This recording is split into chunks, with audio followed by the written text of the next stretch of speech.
बहुत बहुत धन्यवाद सी अजय सिंघल जी।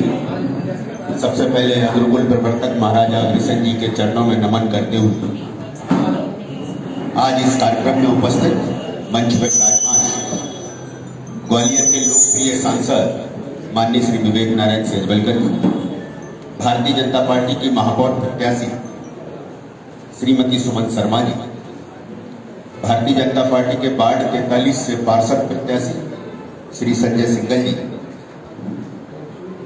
भाजपा के वरिष्ठ नेता और पूर्व विधायक माननीय श्री रमेश अग्रवाल जी, आज जिन्होंने कार्यक्रम रखा है अग्रवाल महासभा के अध्यक्ष माननीय श्री हरिबाबू गोयल जी, राजकुमार गर्ग जी, सुरेश बंसल जी और यहाँ उपस्थित सभी समाज के सुधीजन, माताएं एवं बहनें। इस कार्यक्रम का जब आमंत्रण आया और मैं इस कार्यक्रम में मुझे आज आना था तो करीब 1 घंटा पहले शहर के एक प्रबुद्ध व्यक्ति से बात हो रही थी और मैंने कहा कि आज मुझे इस कार्यक्रम में जाना है और वहां विषय ये है कि महापौर जी से हमें इस बात का आश्वासन लेना है महापौर पद के प्रत्याशी से कि अगर वो महापौर बन जाए तो ये समस्याओं का निदान करें। तो जो उन्होंने जवाब दिया मैं वो बताना चाहूंगा। उन्होंने कहा कि किसी भी पद के प्रत्याशी से जब आप बात करोगे और कोई आश्वासन लेना चाहोगे तो वो उसकी रेंज में भी नहीं होगा तो क्या मना करेगा? मैंने कहा नहीं करेगा। तो बोले जो आश्वासन आप लेना चाहोगे वो पद का प्रत्याशी देगा, चाहे किसी भी पार्टी का होगा। तो मैंने कहा फिर कैसे तय करना चाहिए कि हमें किसको चुनना चाहिए? तो बोले इसके लिए तुम्हें देखना चाहिए कि किसके गारंटर कौन है। मैंने कहा मैं समझा नहीं, थोड़ा सा विस्तार से समझा। उन्होंने कहा जिस प्रत्याशी के गारंटर भारत के प्रधानमंत्री नरेंद्र मोदी हो, जिस प्रत्याशी के गारंटर मुख्यमंत्री शिवराज सिंह जी हो, जिस प्रत्याशी के गारंटर श्रीमती ज्योतिरादित्य सिंधिया जी हो, जिस प्रत्याशी के गारंटर माननीय नरेंद्र सिंह तोमर जी हो और जिस प्रत्याशी के गारंटर हमारे सांसद माननीय से विवेक सेजवलकर जी हो, उनसे किसी भी आश्वासन की जरूरत नहीं है। उनसे केवल अपनी बात कहने की जरूरत है। जो बात आप कहोगे उसका निराकरण।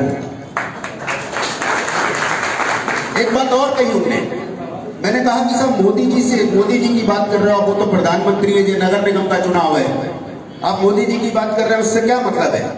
बोले जीवन में कभी तुमने सोचा था कि धारा 370 हट जाएगी? कभी सोचा था कि राम मंदिर का निर्माण हो जाएगा और इस जन्म में उस राम मंदिर के दर्शन करने जा पाओगे? मैंने कहा नहीं, सुना था, ऐसा लगता था कि ये राजनीतिक एजेंडा है, लेकिन ये पूरा भी होगा ये मैंने नहीं सोचा। बोले जब ये चीज पूरी हुई तो ग्वालियर भारत के अंदर किसी भी मतदान में अगर कहीं आपको मत डालने का अधिकार मिला है तो ऐसी राष्ट्रवादी पार्टी को डालिए। वो मत से उसको एनर्जी मिलती है, शक्ति मिलती है और जो अभी एजेंडा बाकी है इस राष्ट्रवाद का वो पूरा करने की उसे शक्ति मिलती है। इसलिए आप भारतीय जनता पार्टी के पक्ष में वोट डालने की बात कही।